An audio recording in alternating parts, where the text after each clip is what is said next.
The cheapest way to feed a cow is actually to feed that rumen first, and then you think about what else you have to supplement the cow, right? But as long as that rumen is going well, Yeah. that's the best way, the cheapest and the healthiest way to do so.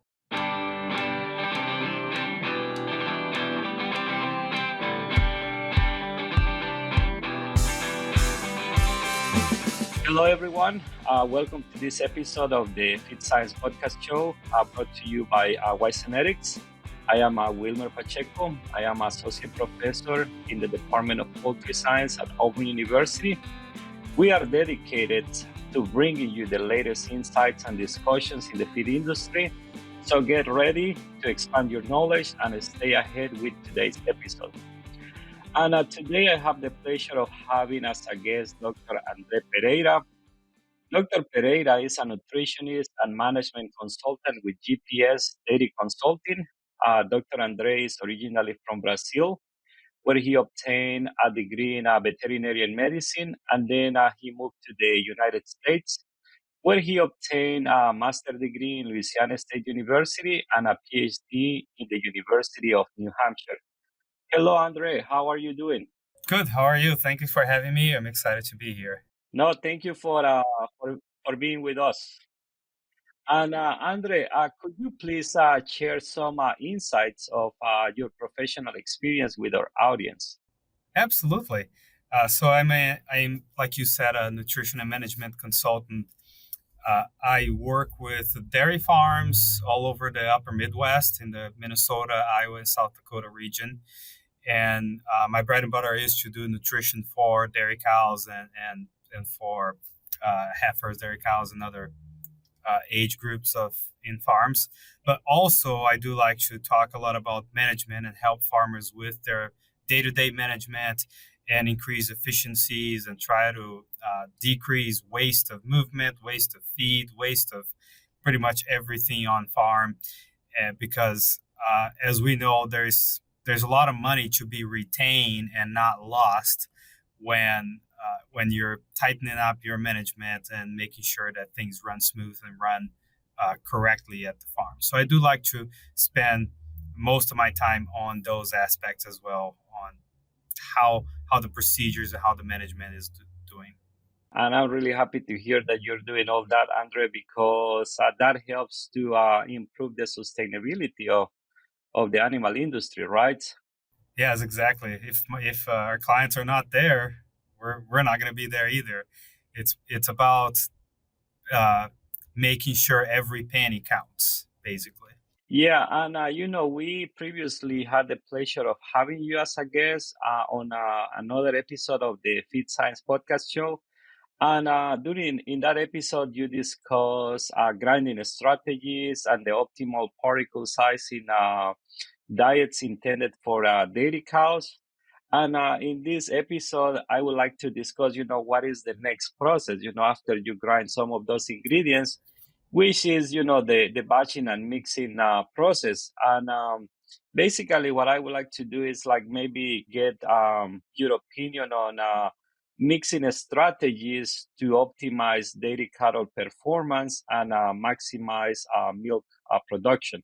Sure, I appreciate for that, and I'm very excited to be here and discuss that. So, basically, we have several procedures on farm that we'd like to go through to maximize the cow's intake and the health of the dairy animal as well, right? Dairy ruminants are a very different breed compared to monogastrics, where you actually have to feed the rumen and make sure the rumen that first compartment of the stomach is fermenting as strong as it can, and we're maximizing it. The cheapest way to feed a cow is actually to feed that rumen first, and then you think about what else you have to supplement the cow, right? But as long as that rumen is going well, Yeah. that's the best way, the cheapest and the healthiest way to do so. So we have to think about, okay, what do we add on farm? For example, in which order should we add the feeds to a mixer, right? In my opinion, I like to do what we call a sandwich. Basically, we put some forage in the bottom, put the grain mix in the middle, and put another forage on the top. And as the mixer is mixing, those forages in the top and the bottom, they're pushing the feed down and up in order to do the right mix. That's how I like to do it in dairy for the dairy cows. There are several other aspects of the batch mix as well where that we like to go through. For example, we have to make sure that the mixer is leveled and not unleveled when you're mixing, because Mhm. if it's not level, the heavier particles are going to go to one side and the lighter particles to the other. There's also the time, how much time the mixer needs to be on so it doesn't overmix. So there are several aspects. And one of them is also, I think, the most important monetarily speaking, is the feed waste, is to actually make sure the right amount of feed is being dropped in the mixer and there's no waste anywhere, or what we call, in at least in our industry, the shrink on farm of feed. I see, I see. And like when you are mixing these feeds in the farm, are there any changes that need to be made in the summer diets versus, like winter diets, for example? Yes, there is, mostly here in Minnesota, where the winter is a strong winter and the summer is a strong summer. We definitely think about that.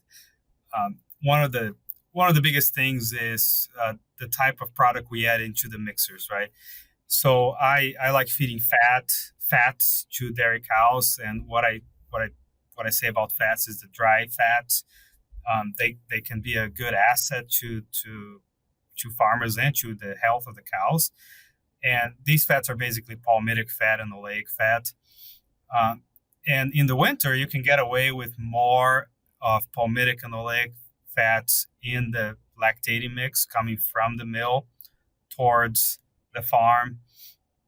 And in the winter, you can get more away with that more. And in the summer, it becomes a little more tricky because these fats can harden or can make the mix not flow really well either in the mill or in the farm. Hmm. So in the summer, there are strategies to actually, I'd say, reduce the amount of fats there. The other thing we look at is there are a few supplements that are buffers and acids that we like to mix together in the mix of the lactating cow. And in the summer, we have to rethink when and how much of these buffers and acids we're going to add, because in the winter, if they react, the temperature is not going to go, it's not going to be too big, and there's a cooling process. But in the summer, we can actually heat up the feed so much that the quality of that feed is not going to be really good when you mix those buffers and acids together. Okay, and when you are mixing those ingredients in the farm, do you take into consideration the density of those ingredients? Because like sometimes we think on mixer as a you know weight capacity, and sometimes we say, well, that mixer is one ton or 2 tons, when in reality they are volumetric. So how do you account, with the difference in bulk density? It's not it's not actually a big deal in the at the farm, at the dairy farm, the bulk density, Hmm. unless you don't have the space for it, right? So let's say you have a 23-ton bin on farm where you can put your feed. Hmm. Then yes, then if you want to maximize the trucking and not pay too much trucking, then you do have to think about the how bulky your feed is. But if you're actually dropping the feed, which most people do in an open monoslope barn, just on the side of the barn, Hmm. then the volume is not that big of a deal compared to other aspects of the feed. Okay, and when you are with these mixes, are all the ingredients added at the farm, or like sometimes the producers need to add other ingredients at the farm, like they get like kind of like a big premix and then they need to add other ingredients? How does it work in dairy? That also depends on the preference of the owner, of the farmer, but I'd say that the more ingredients you can have on farm separately Hmm. and mix them together on farm, the more efficient with money you're going to be. Because when you have deliveries of bulk feed, You can have some really good Hmm. discounts, or you can save a lot of money when you have a delivery of a bulk feed versus a feed that's in a mix from a mill, right? Because there are mixing charges, there's trucking charges, there's all of that that goes into it, and you have to actually do the math about that. A lot of farms like to have fats on farm to be mixed on farm, and it's actually a really good strategy, mostly in the summer, to have a mix for the cows that is out doesn't have any fat, Hmm. and then right on farm you add the fat right there for two reasons. One, because it's really hard to get out of the mill and to get into the truck and then get out of the truck and get into the farm.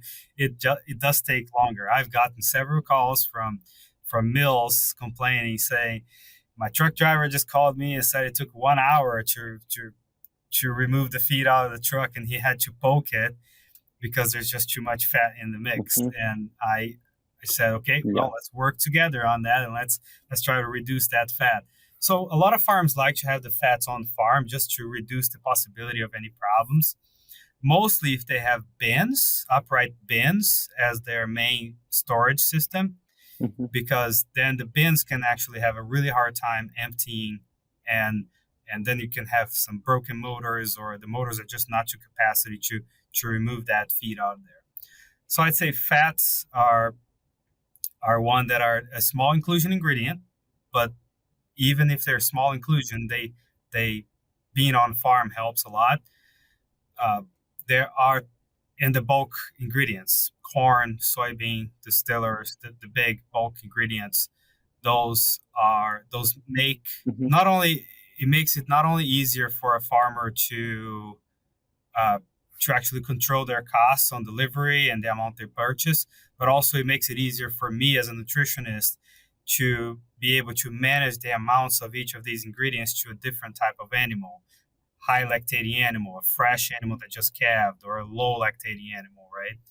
Or a late lactating. That is true. And like regarding with liquid ingredients like fats, how much do they typically add, at the farm? Yeah, that's a good question. We're looking at around half a pound to three-quarters of a pound per cow per day. Okay. That's where we're looking. Maybe max 1 pound per cow per day. So if you have a thousand cows, that's going to be around 500 to 750 pounds per day. Yeah, and I was asking you because like typically I work mainly with poultry, and now that we use a lot of enzymes that release a lot of energy from the ingredients, then we typically add like 0.5% or 1%. So this will be more like per cow basis, the amount of fat that you are adding. Yes. Mhm. Yeah. And the other thing that you were discussing is shrinkage. And I would like to maybe like get your opinion on what strategies can producers use to reduce shrinkage, because as you are aware, shrinkage could be costly for dairy producers. That's another area that is, I think, one of the areas you have to be very on top of the entire time when you're a dairy producer. I'll give you an example and we have data on this. It's data we ran with a partner company that partners with us, independent consultants, and it's comparing. Uh, I'll give you an example of cottonseed. Okay, so let's compare cottonseed when you dump it on the floor of a cement pad, that when the truck comes and drops it there, compared to cottonseed that actually goes into a three-sided monoslope barn. So Hmm. you actually have three sides to it, and no wind and no rain on it, right? We've measured, That's from. Hmm. yeah, we've measured that the shrink can go all the way up to 20% when it's on the pad, Wow. just from wind, from losses on the pavement, from losses from tires running, from rain, all the way down to 5 to 8% on, for example, cottonseed. So you can actually save a good 10 to 12% or even more of shrinkage or reduction on the amount of feed that's available there, just by the right storage facility for it. Another example we see a lot is distillers grains. because distillers is very light. Hmm. Yeah. If you're working in, like I do, in South Dakota or Iowa, where it's windy every day throughout the year, distillers, when it's going from the bucket into the mixer of that dairy, that just that drop can give you a good 3 to 5% loss in feed that's blowing away, blowing with the wind. Um, not only not only that, but also counting if you drop distillers in a pad versus an enclosed barn, there are also around 10% savings of shrinkage that you can have there. So the strategy is basically figuring out what's the best place and way to put your feed at and try to reduce that loss of ingredients around your barn. And also maybe like the way that you are storing your ingredients too, right?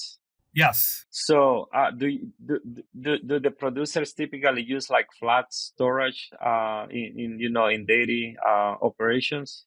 yes, that's it's more typical to have flat storage just because of the volume Mhm, and the area and the mhm. cost that would be to not have flat storage. Yes. I'd say the most progressive dairies lately uh, that are actually thinking more and more about it and putting the money on paper and saying, okay, how much can I save? Most progressive dairies now are making enclosed barns or enclosed feed areas Yeah. Mhm, where they can stay away from the wind, the mhm. rain, everything. Actually, having the all most of the bulk ingredients, or at least the most expensive ingredients, inside that commodity shed, or that what we call a feed center. That's true, and even because if something falls on the floor and the floor is clean, they can clean it out, right? But if they are working outside and that ingredient hits the dirt, then that's ingredient that is being lost, basically. And there's the little things too. There's the human factor that we always have to think about. I always ask my clients to put the small inclusion ingredients that are usually the most expensive ones closer to the mixer or in an easy accessible area or not too far away, because I don't know about you, I've fed cows back in my day, and if something is heavy and I need to transport it from one side to another, I'm going to start making errors because I get tired of transporting a bag or carrying a bag, That's true. I don't know, 20 feet versus 5 feet, right? It gets you tired. And then you say, I don't need to bring another bag. I'll just feed one bag and I'll be good with that, right? So errors start happening if you don't make it easier for the person as well. Well, and the other thing, Andre, is that those are the most important ingredients, right? The ones that are, in the lowest inclusions. So if you miss those ones in a batch, I don't know, like in cows, but like in poultry, you see like poor feed efficiency really quickly if you are missing one of those micronutrients. It is. It's very interesting. For example, a heifer mix has a very small inclusion rate, right? They don't need much, but what they need, they really need. So you can't mess those up. That's true. Yeah. But like it's very interesting what you're talking about, like mixing. And at the beginning of the presentation, you were talking about like the sandwich, right? Having like some bulk ingredients in the bottom, then the other ingredients in the middle, and then the other like, hey, I don't know what if is that's what you use on top. And then at what point do they typically add those micro ingredients? Do they add ones that like all the mayor's ingredients are completely mixed in the mixer, or how do they decide? Yeah, what I like to do is to put a base forage in the bottom of the mixer, right? So we actually have a Hmm. base, Hmm. and then the small inclusion ingredients right in the middle, small, big, or the dusty or the powdery ingredients right in the middle, and then a heavy forage on the top. In our case, for dairy cows, mostly that's a corn silage, because that's a heavy forage that goes on the top and it helps push everything down when you're starting to mix, right? There's the very small inclusion ingredients. I'd like to add them um, right at the end of the grains that goes in the middle, right at the end of those, so it stays on the top before the corn silage and it pushes down and tries to mix better. But one of the biggest strategies that most progressive dairies lately are doing is to make a pre-mix before feeding, and Mhm. that's basically to make sure the feeding procedure or the process of feeding cows is quick and has less errors as possible. So basically, before you start feeding for the day Mhm. the cows, you just add all the ingredients together, all the dry ingredients, corn, soy, distillers, minerals, microminerals, fats, everything, and sometimes a small amount of forage. Mix it all together, put that out on the pad or whatever your feed area is where you're feeding, and then your feeder has a very Mhm. much quicker job to just add one type of forage, that whole premix all together, and then another forage on top and mixing that up. That way you can actually reduce That. Mhm. the error in between feedings and improve their efficiency or how quick they can actually feed and be done with the feeding procedure. Yeah, that makes a lot of sense, and even to control inventory of those micro ingredients, right? Because you just add them with those major ingredients, and then depending on how you use in a day, you just gotta make sure that like the inventory matches. Yeah, I think that's a great idea. Instead of adding just 2 pounds of a micro mineral to each batch, you're actually adding 200 pounds for a whole batch, and that's way less error. Much faster. And are you using, because I know like you have like a lot of experience with amino acids? Do you also use bypass, amino acids in those diets? Yes, most my diets have bypass amino acids. I'd say all of them actually are balanced for amino acids. Mhm. I don't balance for crude protein anymore. That's irrelevant. My mentor in graduate school always told me that's irrelevant. Cows don't eat crude protein; they eat amino acids, and that's what they need. That's And we do use bypass amino acids. They usually come with a lactating mix with from the mill. Just because there's such a small amount, it's much better to have them handle it for us. So yes, I do use those. excellent.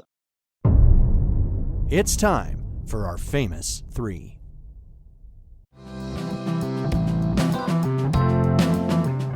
With its advanced industry-specific capabilities, Best Mix software empowers nutritionalists and formulators to optimize material allocation, manage recipes, and ensure data confidence for informed decision-making.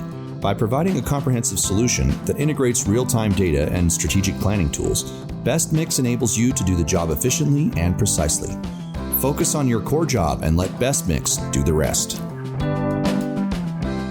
I feel like I learned a lot about dairy cattle, during this episode. And now I would like to ask, like the three final questions that we typically ask our guests. And the first question that I have for you is, what is your favorite industry-related book or resource?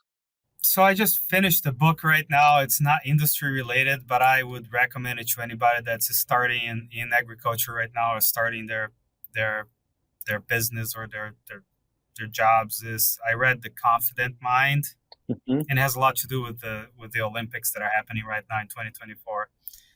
The Confident Mind is it's a very strong book to show you that imposter syndrome that you may have sometimes is important to have. But remember, Mhm. if you study and you put your time studying and working, you're gonna do well, even if you don't think you will. So that's a good book to read. It's just put work behind everything, right? And dedication. Always put the time in and put the work in. Yeah, and like one of the things that I always tell even my students is like sometimes when we are learning a new subject, we say that we don't like it, but as we are learning about the subject, we just start enjoying. It's like when you listen a song the first time, you don't like it, but then when you learn the lyrics, then you start enjoying it. Yep. So maybe that will take me to the next question. In your opinion, what distinguishes a successful dairy nutritionist in the dairy industry? I will use the words of one of my clients when that he told me that is that you're you're good if you care. You have to care about the farm. You have to care about your client. You have to care about the animals. how the animals look, how they feel, how the farm is doing. If they're doing well, you have to care.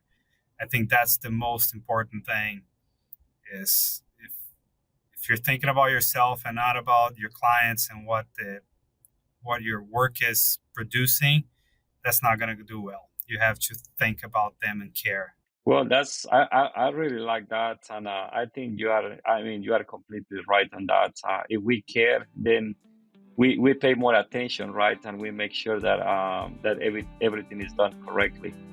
Yeah, excellent, Andre. Well, that concludes another episode of the Feed Science Podcast Show presented by Genetics.